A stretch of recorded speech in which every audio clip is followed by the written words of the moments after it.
الرحمن شوہر کے حقوق۔ اللہ تعالیٰ نے شوہر کا بڑا حق بتایا ہے اور بہت بزرگی دی ہے۔ شوہر کا راضی اور خوش رکھنا بڑی عبادت ہے اور اس کا ناخوش اور ناراض کرنا بہت گناہ ہے۔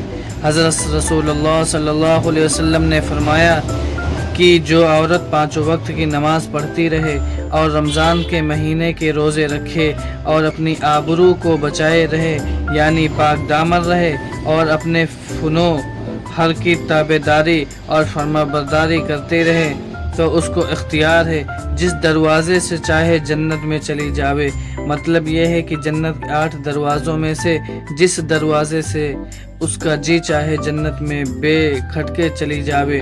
اور حضرت صلی اللہ علیہ وسلم نے فرمایا کہ جس کی موت ایسی حالت پر آئے کہ اس کا شوہر اس سے راضی ہے تو وہ جنتی ہے۔ اور حضرت صلی اللہ علیہ وسلم نے فرمایا کہ اگر میں خدا کے سوا کسی اور کو سجدہ کرنے کا کہتا تو عورت کو ضرور حکم دیتا کہ اپنے میاں کو سجدہ کیا کرے۔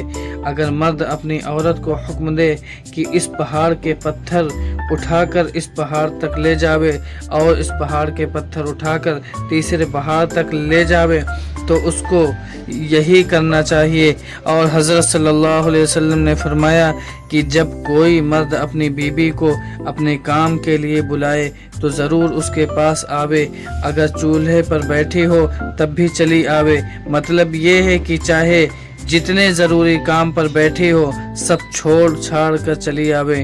اور حضرت صلی اللہ علیہ وسلم نے فرمایا کہ جب کسی مرد نے اپنے پاس اپنی عورت کو لیٹنے کے لیے بلایا اور وہ نہ آئی، پھر وہ اسی طرح غصے میں لیٹ رہا، تو صبح تک سارے فرشتے اس عورت پر لعنت کرتے رہتے ہیں۔ اور حضرت صلی اللہ علیہ وسلم نے فرمایا ہے کہ دنیا میں جب کوئی عورت اپنے میاں کو ستاتی ہے تو جو حور قیامت میں اس کی بیوی بنے گی یوں کہتی ہے کہ تیرا خدا ناز کرے تو اس کو ستا، یہ تو تیرے پاس مہمان ہے، تھوڑے ہی دنوں میں تجھ کو چھوڑ کر ہمارے پاس چلا آئے گا۔ اور حضرت نے فرمایا کہ 3 طرح کے آدمی ایسے ہیں جن کی نہ تو نماز قبول ہوتی ہے نہ کوئی اور نیکی منظور ہوتی ہے۔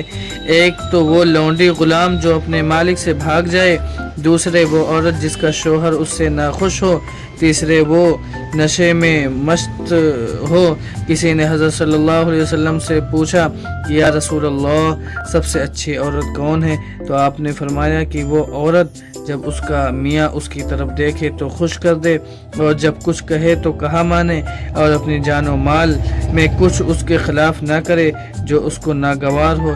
ایک حق مرد کا یہ ہے کہ اس کے پاس ہوتے ہوئے بے اس کی اجازت کے نفل روزے نہ رکھا کرے اور بے اس کی اجازت کے نفل نماز نہ پڑھے۔